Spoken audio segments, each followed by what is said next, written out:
এই তুহিনের পরিবারের সমস্ত দায়িত্ব রাষ্ট্রকে নিতে হবে এবং সাংবাদিকদের সুরক্ষা ব্যবস্থা করতে হবে এই রাষ্ট্রকে। গণতন্ত্রের প্রথম শর্ত হলো গণমাধ্যমের স্বাধীনতা। আমরা যদি না লিখি তাহলে সাংবাদিকরা টাকা খায়, আর আমরা লিখলে সাংবাদিকদের মারপিট। আমাদের নিরাপত্তা কোথায়? সাংবাদিক হত্যার বিচার প্রকাশ্যে হতে হবে, যারা দোষী সকলকে গ্রেপ্তার করতে হবে অবিলম্বে। তুহিনকে যে হত্যা করা হয়েছে তা পূর্ব পরিকল্পিত, এটা আমরা বলতেই পারি।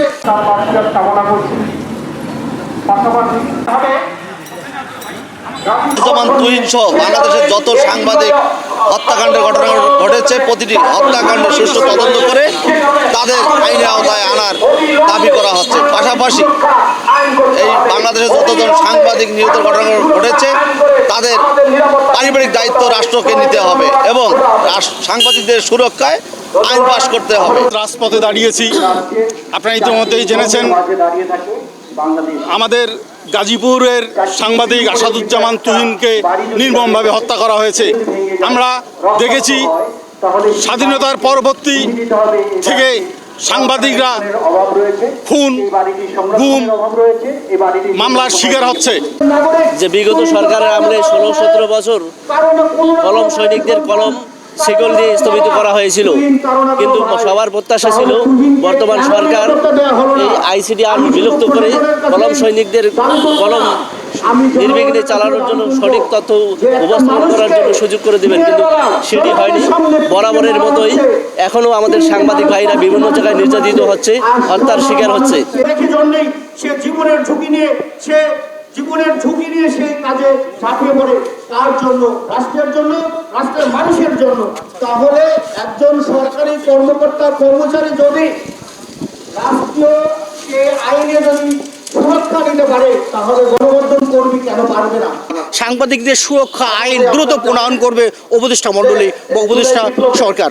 গণতন্ত্রের প্রথম শর্ত হলো গণমাধ্যমের স্বাধীনতা। আমরা গণতন্ত্রের কথা বলি, কিন্তু গণমাধ্যমের স্বাধীনতায় বিশ্বাসী না। আজকে শুধু নতুন এই যে আসাদুজ্জামান তুহিন হত্যাকাণ্ড হলো তা না, স্বাধীনতার পরবর্তী সময় প্রতিটি সরকারের আমলেই নানাভাবে সাংবাদিকদের হত্যা করা হয়েছে, নির্যাতন হয়েছে, হামলা শিকার হয়েছে, মামলা শিকার হয়েছে। এই সাংবাদিকরা যখন সত্য লিখতে যায়, গত 16 বছরে আমরা দেখেছি যখন সাংবাদিকরা সত্য লিখেছে তখন তাদেরকে বলা হয়েছে যে তারা বিএনপির দালাল, তারা জামাতের ক্যাডার। এখন যখন সত্য লেখা হয় তখন বলা হয় সাংবাদিকরা আওয়ামী লীগের দোষর। অর্থাৎ আমরা যখনই সত্য লিখতে যাই তখনই আমাদেরকে রাজনৈতিক ট্যাগ দেওয়া হয়, কখনো বিএনপি আমাদের দালাল বলা হয়, কখনো আওয়ামী লীগের দোষর বলা হয়। অর্থাৎ সত্য কথা বলা আমাদের অপরাধ হয়ে গেছে। সে প্রকৃত সাংবাদিক বলে সেই ভিডিওটি কখনো ডিলিট করতে চায়নি। এই ডিলিট করতে না চাওয়াটাই হচ্ছে তার জন্য আজকে তাকে জীবন দিতে হলো। এই দেশে সরকার সবসময় বলে সাংবাদিকতা হচ্ছে দেশের জাতীয় স্তম্ভের ৪র্থতম স্তম্ভ, কিন্তু আদৌ কি সেটা সম্ভব হয়েছে? সাগররুনি হত্যা থেকে শুরু করে যত সাংবাদিক আজকে পর্যন্ত হত্যা করা হয়েছে, কোনো সাংবাদিকের ন্যায় বিচার প্রতিষ্ঠিত হয়নি।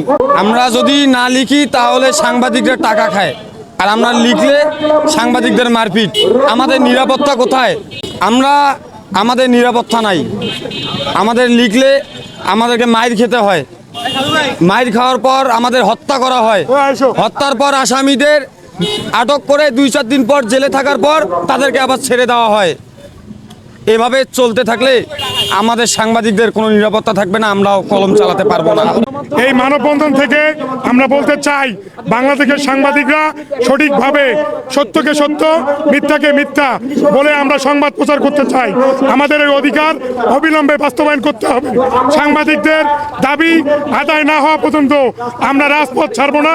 আমাদের যে তুহিন ভাইকে হত্যা করা হয়েছে, এই হত্যার অবিলম্বে বিচার কার্যকর করে বাংলাদেশের মানুষকে এবং বিভিন্ন রাজনৈতিক দলের নেতৃবৃন্দকে জানিয়ে দেওয়া উচিত, সাংবাদিকের গায়ে হাত দেওয়া মাত্রই এই বাংলাদেশের প্রশাসন কোনো থেমে থাকে না।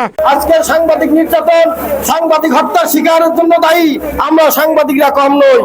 যখন কোনো সাংবাদিকের উপর নির্যাতন হয়, পাশাপাশি অন্য সাংবাদিকরা ওই হামলাকারীর পক্ষ নিয়ে হামলাকারীকে শেল্টার দেয়, এবং হত্যার সঙ্গে যারা জড়িত তাদেরকে সাহস জুগিয়ে দেয় আমাদের সাংবাদিকদের মধ্যে অনেকেই। আমাদের অনেক সাংবাদিক রয়েছে আজকে রাজনৈতিক দলের দালালি করে, প্রশাসনের দালালি করে, যার কারণে সাংবাদিকরা বারবার নির্যাতনের শিকার হয়ে সাংবাদিকরা বিচারের কোনো সুষ্ঠু বিচার পায় না। আমি আশা করব সাংবাদিকরা দালালি থেকে বিরত থাকবেন। আগামীতে সকল সাংবাদিক ঐক্যবদ্ধ হয়ে সাংবাদিক হত্যা এবং সাংবাদিক নির্যাতনের বিচারের জন্য ঐক্যবদ্ধ থাকবেন।